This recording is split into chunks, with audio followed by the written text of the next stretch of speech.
It is your favorite doc. It's Dr. CHEYENNE Bryant, psychology expert, life coach, also president of the biggest, baddest civil rights organization, NAACP in Los Angeles. Today, we are going to be talking about mental health, the importance of it. We're going to wrap that around with policy, around policing, and what resources are lacking, what resources are needed. And I have the honor of having my personal client here with me, who I'm speaking to. I've been with her and her son for about 5 or so years. He's dual diagnosed, a young, beautiful man who has bipolar as well as schizoaffective. And we know what comes along with that: depression, manic episodes, and a lot of other things. I'm gonna let Danielle talk about her experience of being a mother to a child who is dual diagnosed, and also her experience of working with me and the journey we've had together, which has been really rewarding for me, but it's been a lot of work, okay? And so she's gonna talk about that, and I want y'all to get an insight of not just what it is to have these diagnoses, right, as a person, but what it's like to parent a child that has that. Oftentimes, the individual that's diagnosed with this gets a lot of attention, a lot of help, a lot of resources, which is good because they need that, right? But we don't talk about the caretakers or the parents who are at the mercy of, taking care of their children and how much of a toll it takes on them, and that they're a person too, and that their livelihood and their wellness matters. And how do we do the duality of making sure that both get the resources they need so that they collectively can make sure that their mental health is in a good space. And I do want to say this, although obviously as president of NAACP, I proudly fight for the rights of the Black community. But I want to say this, that mental health and a great quality of life, it's not a race thing. It's not a particular person thing or a gender thing. It is a human right for people to have mental healthiness, and to have the best quality of life that they can possibly receive. So that being said, I want to introduce my amazing client, Danielle Love. And so Danielle, if you don't mind just giving us a little bit of just like the background of Evan, his diagnosis, when the onset was of that, and then, how you even thought, let me try to seek help, so that my son can have a better quality of life and not be so much in prison because of his diagnosis. It's been a journey. It's been a lot. It's been hard. The first episode happened like maybe about 5 months after my mom passed away. My mom passed away in April of 2018. And him and his grandmother was really close. They were best friends. He could do no wrong in her eyes. Yeah. And him and I would kind of clash because I would tell him, I try to parent him and tell him he couldn't do certain things. And of course, my mom would kind of intercept. And, they were just really good buds. She passed away in April, and in January of the next year, like the ending of December, January, just out of the clear blue, he got manic one day. It was it's just like it snapped. Like that morning he was fine, and that evening he was a totally different person, and I could just tell something was wrong. He was angry at me. He was bouncing off the walls, and it was just havoc in my house for like 3 days. Now let me ask this: was there any substance uses? I'm asking Yes. for a reason. Yes. What did he start to use as far as? He was heavy smoking marijuana at the time. When he wake up, when he go to sleep, during the day, that's pretty much, what he was doing. And I didn't know what was going on at the time. Yeah. I just know that something was not right. He was taking my phone and just wouldn't give it to me. I was like I was a prisoner in my house for that first 3 days. Oof. And it was a lot. I didn't know what was going on. So I called the police, and and I told them what was going on. They told me to call the pet team. So I did call the pet team at that time, and they saw that he needed some help. But it was like the police had been called several times. They wouldn't do anything. They just kind of said,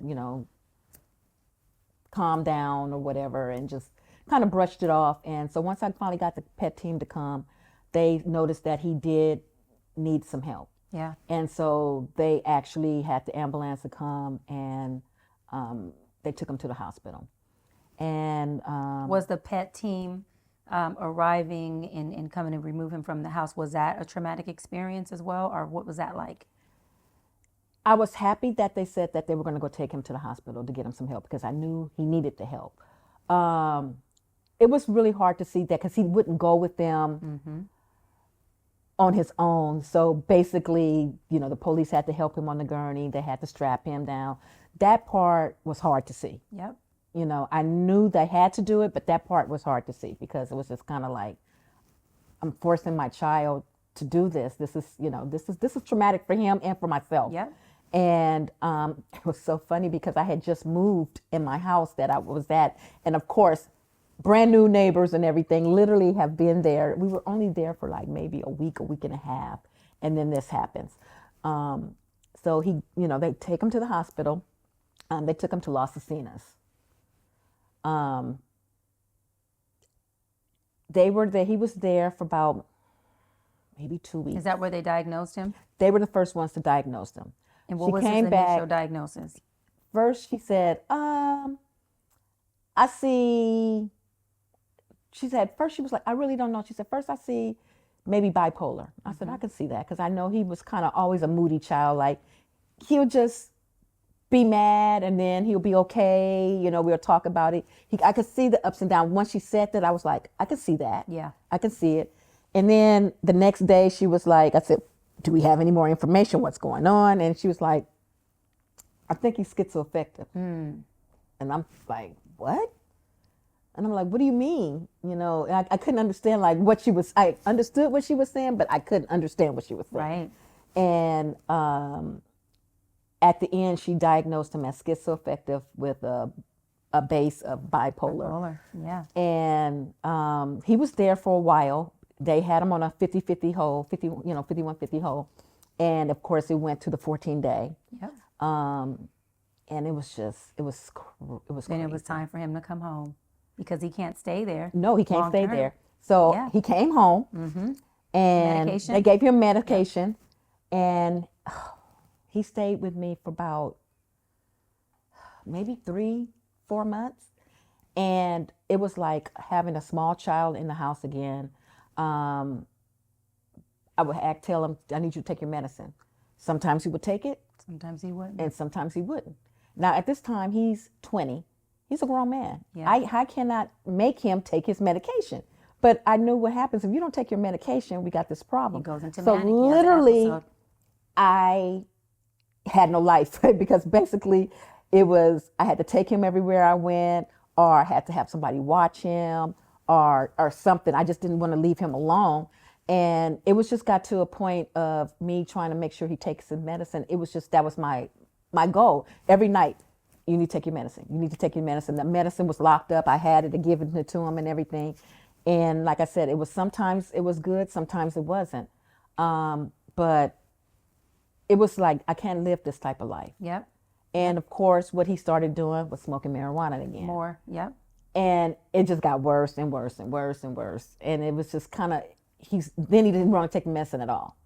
And he would be fine. And then all of a sudden, again, he was going to, he was seeing a psychiatrist where they was giving him his meds and everything. And let me just be clear, a psychiatrist prescribes medication. Yes. But they don't provide talk therapy or they Right. don't provide tools. And so Right. he's getting medicated up until this point, but he's not getting the proper tools on how to regulate his emotions, or he's not getting psychoeducation about his diagnosis. So he has the awareness, the tools to understand, how do I prevent my manic, my episodes? How do I have the awareness of knowing where I am emotionally and what are the tools to regulate that and what are the resources I need so that I can be in a place of unimpairment and healthiness and I'm not causing impairment for myself and everyone else without the ability to manage it.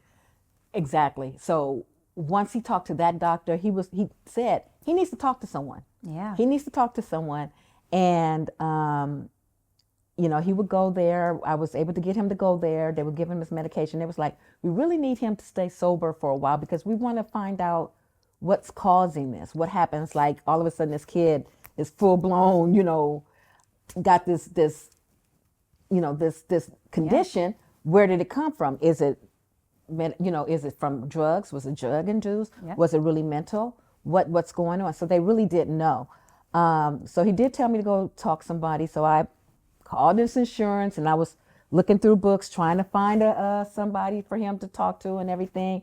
And it was so funny. I went to this to a wine tasting, and who did I meet? I met you. Mm-hmm.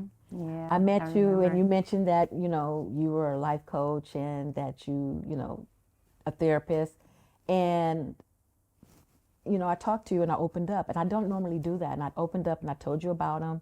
You saw a picture of him, and I said, I'm just trying to find somebody for him. I've been looking and searching, and either they were full or they just didn't take the case or whatever. And I remember when you guys first met, and I was gonna say, do you remember our first session? yeah, Wow. and it was a blessing because he liked you. He was able to open up to you because that was the problem. He didn't open up to everybody, Right. and he did feel safe, and he opened up to you. And it's been a journey, and you've been there with me every step of the way. What do you think was unique about my approach that made him open up? And still to this day, right, I'm his go-to doctor, and we have this really unique relationship. Because you're real, you're a real person. It's not like you don't come in as a doctor, like with the doctor terminologies, and just not really talking just medical, and you don't understand.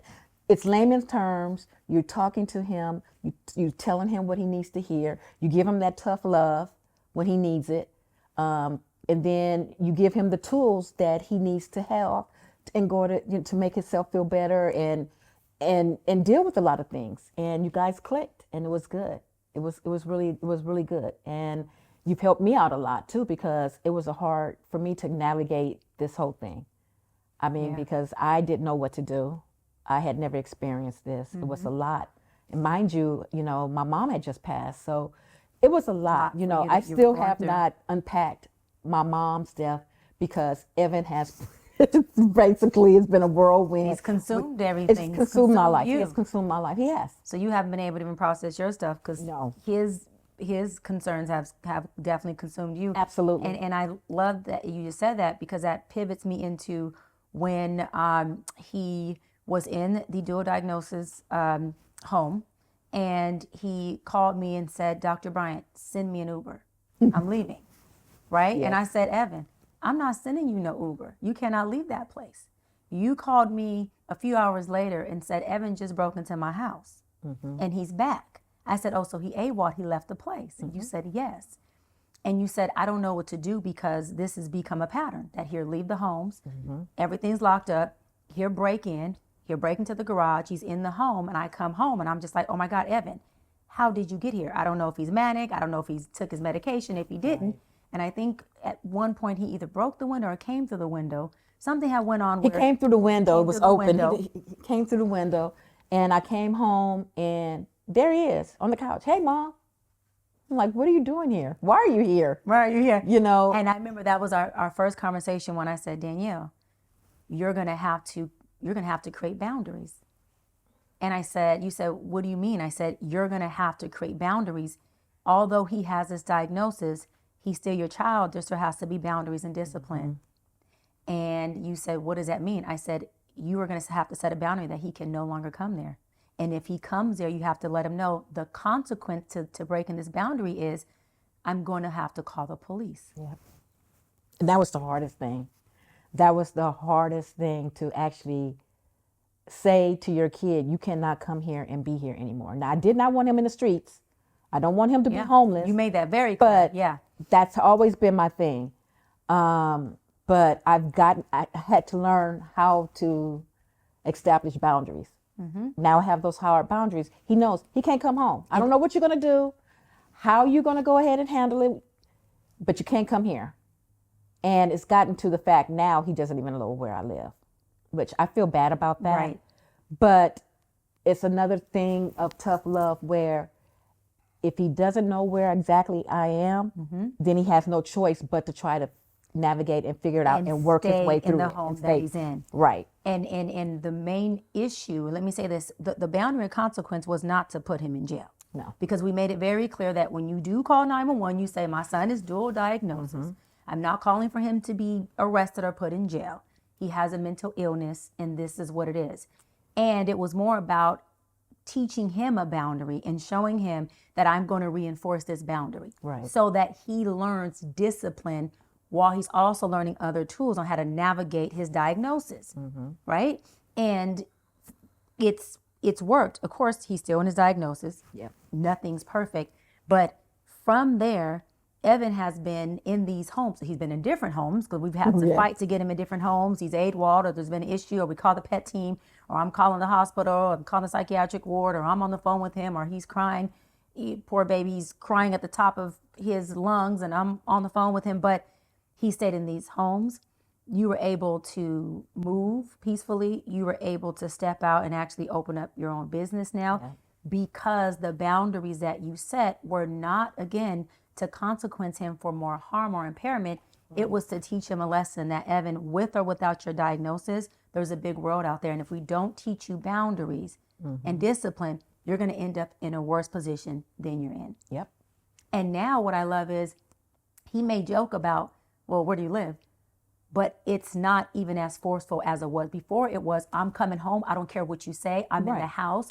And when there was a time I came over and you said, Dr. Bryant, he just literally took a water bottle and threw it in my face. Yep. And I remember that whole session. At the end of that session, what did he do? He came and apologized. I said, we are not doing that. We are totally not doing that. Out of pocket, Evan. Out of pocket. But Dr. Bryant, out of pocket. And he knows. He knows. Evan has some issues, but he's not a dumb kid. He's smart. No, not at all. He's smart. And because he's not just smart, he's actually extremely intelligent. Yes. To the point where he knows how to use his intelligence, which goes with his diagnosis, to manipulate anyone if they allow it. Yep. And he was manipulating you, and that's why I said we got to have boundaries. For sure. Right? And I didn't see it. I did not see. And you cried on the phone with me. You're like, I couldn't do it. I mean, I've been on your phone crying a whole lot. It's been a lot of those crying sessions. Yeah. But I'm glad I got those boundaries, because if I didn't have those boundaries, I will walk out my front door and it'll be Evan and his bags there. And I'm like, again? I mean, I've gotten phone calls where they're, he can't stay here no more. They're kicking him out. And then when they're kicking him out, like at night, I do kind of have to sometimes take him in. of course. But the next day it's like, okay, we got to find you somewhere. You got to get out of here, because literally those 2 nights, it's a lot. It's a lot. He's a lot. He's my child. He's my only child, but he is a lot. Yeah. And I'm okay with it now. I tell him, you're a lot, and I have to separate myself from you right now. And he's like, okay, well, he kind of understands that now. But like, he's understanding it more now because of the boundaries, which I'm so proud of you. By the way, I always tell you I'm so proud that, because it was so hard for you, Danielle, to even receive, like, I have to tell my child no, I have to set boundaries. And you said, you're like, but Doc, I don't want him on the streets. I don't want him in jail. There's COVID going on. I don't want my son in jail with COVID. It's a pandemic. It was so many different moving elements and parts that were or could have worked against you, that you allowed us to team up together and really push this thing forward, while Evan is creating a new norm, because that was a new norm for him. So he's like, wait a minute, it's a no? I've always been able to run this game and run these plays and manipulate. What do you mean no? And you're like, wait, I got to actually apply these boundaries and see my son out there trying to figure it out with these homes who are saying, you got to come get him. It's a wrap. Yep. And there's been times when me, you, and Evan are on the phone together. He's manic. He's trying to get to where you are. We're trying to explain to him, Ev, you have to stay where you are, right? Yep. So we're loving him, but we're pressing him with boundaries. We're pressing him with principles, and we're pressing him with discipline. And he didn't always get it. No, and he still doesn't get it, because when he's in that state, he doesn't get it. Yep. Unfortunately, he was just hospitalized a couple of weeks ago. And he was doing fine and everything. And all of a sudden, I get a call from the hospital. Just want to let you know that Evan signed himself out the hospital. What? He signed himself out the hospital again? And I said, well, did you guys give him his medication? They was like, no, he just signed himself out. The doctor says that he's not ready to go home, but he wanted to go and he left. I said, okay, fine. I call him. What are you doing? I need to get on with my life. I can't keep staying here and doing this. I'm just over it. I'm over it too. And I said, you want to go ahead and move on with your life. I understand that. Yes, I want you to move on with your life and do better as well. But you have to stay on your medication. And when you're not on your medication, what happens? You end up back here. Yeah. You end up back here. So I'm going to tell you how this is going to go this time. I said, I'm turning your phone off. And then I'm not going to pay your insurance. So you're not going to have your phone and you're not going to have insurance. And you can go ahead and go on about your life and deal what you got to do because I can't do this anymore. And what did he say? I literally couldn't do it anymore. He was like, you're blackmailing me. I was like, I'm not blackmailing you. I'm just telling you what I'm going to do because I can't do this anymore because it's a lot that I'm getting phone calls that you're leaving and you don't have your medication and you're just out there. I'm not going to do it. If that's what you want to do, of course, you're 27 years old, you're a man. Yes, by all means, you can do it, but you're not going to have my support. And so he ended up signing himself back into the hospital. Hold on, wait, see what you just said? This is why I say, seriously, I'm so proud of you because all you did right there was stand on your square, set boundaries, take leadership, and say, baby, I've been having your back. I love you. I'm paying for Dr. Bryant. I'm paying for medication. I'm supporting you, but these are the boundaries. And this is what's going to happen if you don't do what's best for who? Yourself. Right. So he's getting them. It's going to take him longer. He has a mental illness. Yes. So he doesn't have the normalcy of processing like we do. But he's getting it. You said he went back and checked his little tail back into the hospital. Yeah, he did. Because he could care less about the insurance. It was the phone. But regardless, you as a mama set boundaries. I did. I and was you at the stayed point. in, you stayed in, but before, Daniel, you weren't able to do that before. No, I wasn't. But I'm just at the point where I'm just tired. I'm exhausted.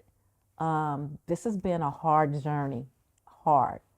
And I just get to that point where I'm okay with what I say. Like I was okay with that. Like if he walked out and didn't do that, and he was just going to be gone. He was out on the streets. I was okay with it. But there was a time when you weren't. And No, so it for the wasn't. mothers who are not quite where you are, our parents, not just mother, parents, right? Period. Both mother and fathers are both dealing with these type of situations in children. Talk about when you weren't and how hard it was, because when you asked me, you said, well, so like, when is, you think he's going to be healed? When is he going to be healed? Like, when is this going to go away? I remember that. I said, hold on, Danielle. This is a personality disorder. This is not a mood disorder. I said, this is going to be something that we are going to have to manage for the rest of his life. You said, wait a minute, you mean my son is going to be like this forever? Do you remember that? Yes, I do. And you were just like, there's no way. Because it was hard. It was hard. It was hard. It was heartbreaking. It was stressful because, like I said, I'm trying to work, but then I got to babysit him and make sure he's not tearing up or burning down my house. I mean, literally, I was on vacation one time and I did have to leave him there because all of a sudden he had to come home. So he was there. I'm getting on the plane, coming back home, and he's calling me. He's crying, just crying. I'm like, what's wrong? He flooded my house. I'm like, oh, you God. He left the tub on, water everywhere, water's coming out the ceilings and everything. I'm like, unbelievable. This is the reason why you can't stay with me.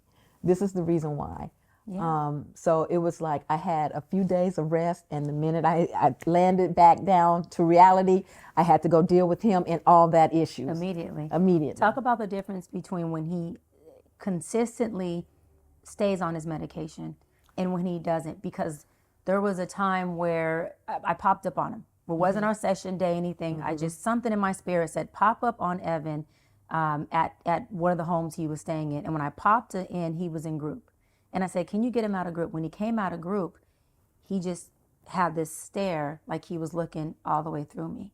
And I said, Evan, yeah. I said, did you take your medication?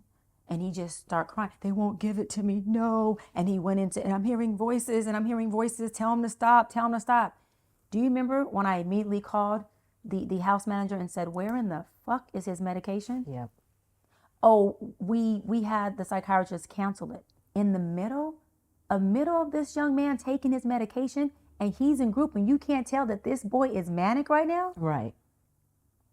But I was only able to do that, want to give you your flowers again, because you've always given me, once you started trusting me, the authority to make decisions on behalf absolutely. of Evan, with or without you there. But I always kept you in the loop. Right. But they immediately got the psychiatrist on the phone, the medication there immediately, and Evan's manic regulated like this.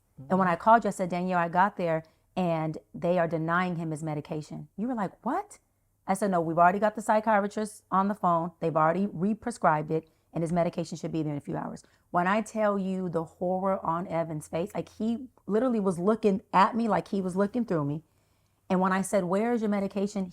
Tears just, and I'm holding him and he's going, they won't give me my medication. And you know, when he goes. And Right. he just was, but I can tell that he was in his manic because of the medication being denied to him. And I'm like, how do you not And I don't see even this? know what the situation was with that time. Why did they do that? I know it didn't happen again. But now, Yeah, definitely didn't happen again. no, because it was like, because it's like now even certain hospitals, this whole system is flawed because he can be in the hospital, and this last time he was been in 3 different hospitals. They'll keep him for the hold and then they'll let him out. And clearly when he comes out, he's not stable At all, yeah. at all. And it's like, did they give you any medicine? No. Why don't you have any medication with you and you're here? Then I have to call the hospital. Then he's gone into another manic episode. And 3 days later, he's got to go to another hospital. Yep. And one place kept him for literally 4 hours. They put a hold on him, kept him for 4 hours, and then they put him in an Uber and dropped him off at a 7-Eleven. Yeah. And it's like, this kid has no medication. Now he's fully into it. It's just a lot. And then he has those ups and downs because they won't keep him on his medicine and they won't get him regulated. Right now, you know, where he was, they kind of finally got him stable. They got him on all his medications. He's been on them. But being Evan, you know, sometimes, you know, they call me and it was like, yeah, he didn't want to take his medicine this weekend. And I told him, I said, I don't know, you got to keep this up. You got to keep up with your medicine. Or once again, don't call me. Yeah. Don't call me. If you're not going to take your medicine, And again, don't I call want to me. be clear that that's not you not wanting to help or support your son. 'Cause No, you've been absolutely. doing that full-fledged No. to the point where you were enabling him, you were supporting him so much. And I remember at the beginning I told you that this is more about helping create a new norm for him that is helping him get into a space of doing what's best for him. Yeah. Which is his medication. Because that's been our biggest issue, is keeping him medicated, not for the sake of just because we want him to be in a regulated zone. Right. Even when I talk to Evan, I say, Evan, when you're not medicated, how do you feel? I hate it. I hate it. I hate it, Dr. Bryant. I hate it. I can't regulate my emotions. I hate it. I said that Right. when you are medicated, what's the difference? I am calm. I do feel better. But But he feels that he's not creative. And I'm like, and you he know feels what? like he's not normal. He's Yeah. told me a lot, like, I feel like I'm normal, and constantly having to take medication makes me feel like I'm different than being a normal Right. man. And I'm Right. different. And I say, Ev, you are different. Some people need medication, some don't. But some people don't need medication. Some people need other stuff. Right. Like I told him, if I don't meditate every day for 20 minutes, if I'm not listening to the word all day long, I'll be done flip somebody's top. So for me, my medication is my meditation. Right. It's the word. It's me working out. I have to run 4 or 5 miles 5 days a week because it's my therapy. If I'm not doing that, Ev, then guess what? I'm bound to lose it. That's my medication. Yours has to be administered either intravenously or through a capsule. Yeah. So everyone has to find out what is our medication that keeps us regulated, that helps us manage ourselves so that we are not running into impairment. Right. And yours just happens to be medication. So we all got to know what that is, Ev. Yep.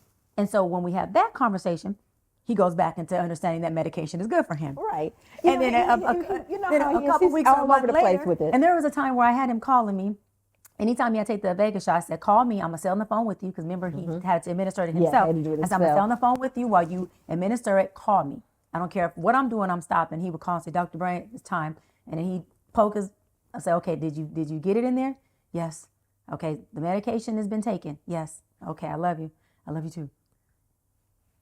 It's been a ride. It's been a ride. It's been a ride. It's been a ride. He's called me and said, Dr. Bryant, send me some Chipotle right now. I said, Evan, Oh yeah. I'm not sending you no Chipotle at 8 o'clock at night, Evan. But those are the moments that I love the most, Right. because he's such himself. Like Evan is just, That's him. He's so him. That and is then there's him. been time where I come over and he goes, I'm treating you to lunch. Guess what we're eating? Chipotle. You know, that's his favorite thing. He's gonna Wait, treat you but to then- lunch, but it's gonna be his favorite thing. Well, no, he gonna treat me. But then he called you and said, Mom, I need you to pay for the Chipotle for me and Dr. I said, Yeah. Evan, who's treating me? You or But- Danielle? It was really me, but that's what he wanted to do. But that's how beautiful his heart is. Yeah. You know, where he is so caring and so loving. But it is. I want parents to know it comes in these seasons, in these pockets, which clinically is called episodes and it's called manic. Yeah. Where and there's one more thing I want you to touch on before we wrap. Evan is he's just such a beautiful young man. He's still a boy to me, but man, inside and out. But he has these marks on his face. Where did that come from? He burnt himself. And this was even before he was diagnosed. And it didn't until after he got into therapy, he admitted what was going on, because he had burnt his cheek, and he told me he was trying to he was trying to light up a joint. That he still says that, That's but not what it was. It was not, Tell because what- basically it was he had the curling iron and he basically burned his face. And I want to be clear, because it's not like a little burn mark. He took the curling iron, you and see the just- mark, and sizzled, burnt his face. And you see, which I call beauty mark just because I love him so much, but you see the curling iron, the form or the shape of the curling iron on this baby's face. Yep. You see it. And but and why am I saying that? Because I'm trying to show the depth of how intense mental illness is. Oh, it is. When someone's in pain or in trauma and they don't know what it is, that pain externalizes. And the signs are there. And there were signs. Now I can see that there were signs. Because now you have psychoeducation. Right. But I didn't. And it's probably an underlying issue that he's always had. And the drugs and everything just heightened it. And it was just kind of It when my created mom- a chemical imbalance. Yeah, and it Yep. it exploded. But, he would he finally, opened up and said, I would self-medicate myself all the time. I didn't like it, And self-inflicting pain. Burning your face with a curling iron is the epitome of self-inflicting It is. pain. It It's is. someone who's in pain trying to take away the internal pain they feel by inflicting external pain on Right. himself. And I have to say this because I'm so proud of him. We haven't had that scare with him ever again. No. Like nothing about self-inflicting pain, no burning of himself, none of that No. at all. I'm glad about that, because that's a whole nother issue. He's got enough issues that we need nothing else. Yeah. But I say that because I want people to know that it takes a village. It does. It takes a team, and the work really works if you does. stay on the work. And you have to have discipline. You got to have boundaries, not just only with your child or your loved one, but within yourself as a parent or the caregiver. You have to. You can't allow the diagnosis or the title of what they're putting on this person negate you from implementing the necessary tools of anybody who needs to be able to function and be in a healthy space. Absolutely. And like I said, thank you so much for helping him out and helping us, because without you and those talks and talking me down off the ledge and even being able to deal with him, because there was a lot of times where I couldn't handle him. And I kind of had to tap you in and be like, you're it. I can't do it. And you did. And I appreciate that. I mean, there's times when he was in the hospital and you called the hospital to talk to the doctors. I mean, even when you're on vacation, you know, we were a team. And, you know, I'll never forget And that. the times y'all sitting in the car and he is literally manic, screaming, crying at the top of his lungs. And you're like, Dr. Bryant's on the phone.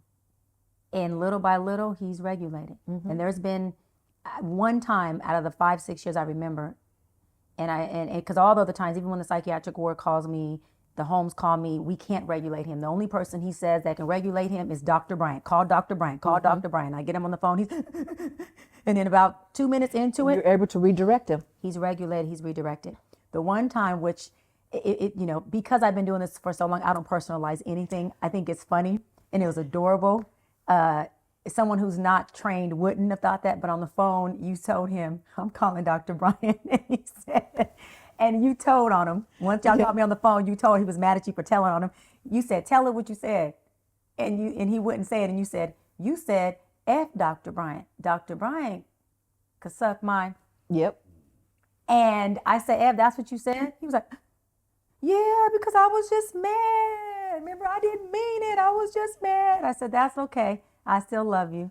What's going on, Evan? You got to relax. You got to calm down. But I'm showing that you have to be in a place of knowing how to facilitate somebody in that space. As law enforcement or someone who's in a place of leadership, if you run across somebody who has this mental illness, these diagnoses, and they're acting in a way that Evan was acting in his episode, trauma looks totally different on the Black community, let alone a Black person with mental illness. It does. And if you're not trained to understand what trauma looks like on them, you will personalize that and project onto them something that is not theirs. Because in that moment, I didn't even feel moved. Like nothing in me made me go, well, F you too. Everything in me thought, I just love him. He's in his moment. Let's figure out how we regulate you. Yeah. Because when you get on this medication and you calm down, I'm ripping into you. When I know it's fair. When I know it's fair. When I know you can handle it. When it's okay. And I say, Evan, remember what you said? He goes, I'm sorry. I didn't mean that. I'm like, I know. But I just want to make you aware, you know, of what you said when you said it. I know, Dr. Bryant, but you know I love it. I was like, listen, I'm not going nowhere. Right. But we're going to talk about it. Right. And so just showing that piece, and I say that because, you know, law enforcement is there to enforce the law. They're not there to be therapists or psychiatrists. However, although I don't believe that they need to be psychiatrists, psychologists, they do need to be trained on what trauma looks like on a mentally ill person. They need to be trained on certain traits so that they understand, wait a minute, I came to enforce the law, but at this moment, there's no law to be enforced. Or if there is a law to be enforced, so there's a duality of, let me call a mental health specialist who can help me regulate this person. And we can even see if law enforcement is needed in this moment. They need to have the mental health competence, just like culture competence, to know who they're dealing with. Because enforcing the law is not just about running up on somebody and saying, you're a criminal. Yep. What if this person's diagnosis doesn't allow them to have the awareness of what committing a crime is? So you mean to tell me that this person is still going to be handcuffed and a lot of times undergoing police brutality, a lot of times undergoing even more trauma than they're already experiencing because you weren't trained to understand not how to be a mental health specialist, but understand what mental health trauma looks like? Right. That's some BS. Right. Those are legislations and policies that have to be shifted because we've had folks with mental health be murdered at the hands of officers. Yep. Even after the parents say, my kid has autism. Yep. My kid has mental illness. So when you come, they're going to look different than your normal person. I cringe every time Evan gets in that situation where we have to call the police out. I'm scared to death. And I talk to them. I'm like, please do not hurt my child. He doesn't have any weapons on him. He is manic right now. I tell him he's dealing with mental illness. He's a good kid. He's not going to hurt you. He may try to pull back, but he don't have any weapons. Like, don't hurt him. And I'm giving this whole spiel each and every time, but I'm scared. I'm fortunate that it hasn't had a situation where it went bad. They've always been understanding and they've been helpful. So thus far, Yeah. that's what I have to And say. thank God for you and Evan, we haven't had to experience that, but Right. there's a lot of different cases where parents call 911 to get help, and the help that they get is the death of their child, Right. the murder of their child. Right. And again, it's not, law enforcement is trained based on what law enforcement is training them on. Right. The policies systemically need to be changed so that law enforcement now has a better outlook on who they're policing and who they're leading, because that makes a big difference. If you come onto a scene and you're like, wait a minute, this person is, there's some mental health traits that I see, let me call someone who can figure this out. Right. Or put them in a home or provide a resource or get them somewhere else, because now I understand my job as a law enforcement is no longer needed here. I'm not here to enforce law. Right. And then sometimes you even have the people from the pet team calling, and they cannot even handle the situation. They'll go, we're trying to call them and say, hey, we need this person to be taken to the hospital, and they don't take them. They go, oh, he doesn't fit the criteria. Well, what's the criteria? You can surely see that this person is manic and he's got an issue and a problem going on, and they go ahead and they say, oh, well, he's not going to harm anybody else, or he's not homicidal, he's not suicidal. So they don't take him. So you leave. So what am I supposed to do? At this point, what am I supposed to do? And they leave. And once again, I have to call again, and hopefully I get somebody else and try again. Yeah. And then that leaves you as a parent totally consumed with your child, which it's right, it's your child, but there also needs to be support for the parents. Right. Because y'all are in it a lot of times by yourself, unless you're blessed enough to find a team that can lock hands with you and really, really make sure that they, positively, effectively attack the impairment. Absolutely. And the impairment is never the child, it's always the traits, the characteristics. And so, just want to put that out there for parents who are still in that space of how do I navigate this. The work works, but you got to get a team. You got to get a team you trust. And one thing Danielle did that I really loved is she listened. She didn't have to listen to me. She listened to my direction, my leadership. I did a lot of psychoeducation with her so she understands what the diagnosis is, what the diagnosis looks like, and me saying, listen, that's his diagnosis. This is who he is. This is who he's going to be. So we have to figure out how we manage it, how we teach him how to manage it. And we have to know that this is going to be our norm with him. This is not going to change. And what I did tell her was this, which was the hardest thing for me to say, but I can't do a disservice by not being honest. She said, is it going to get better? I said, no. It is only going to get harder. It is only going to get more challenging. So we have to get better in facilitating. We have to get better in finding homes for him. We have to get better in creating policies for him. We have to get better with how we manage him and manage us, right? Because this is not a diagnosis that gets better. And recently you said what? You said, Dr. Bryant, his episodes used to be a week or two or even a month. Now how long are they? We're going about 2 to 3 months. In the episodes. It's getting harder to pull him back, for him to be regulated, and where I can see him, Evan. And I could just see it's different. It's different. Each time is different. Yep. And like this last time, we've been dealing with it. It's been, like I said, about 3 months. Yeah. About 3 months this time. Yeah. So I just want to thank you, Danielle, for one, trusting me with which was your baby, but now it's our baby. It's our baby. It's our baby. And listening to me and allowing me to be a part of, y'all's journey. And I smile because you're right. I have a special relationship with all my clients, but, me and Ev have a really, really, really special relationship. And it's been an honor to be a part of it with you, with him. And it's like y'all are clients, but y'all have become Family. more like family. And so I love you for that. And I want to make sure that you continue to minister your story. You continue to advocate for him and for parents who are in this situation. Absolutely. And we continue to just work as a team and as a village with getting Ev what he needs.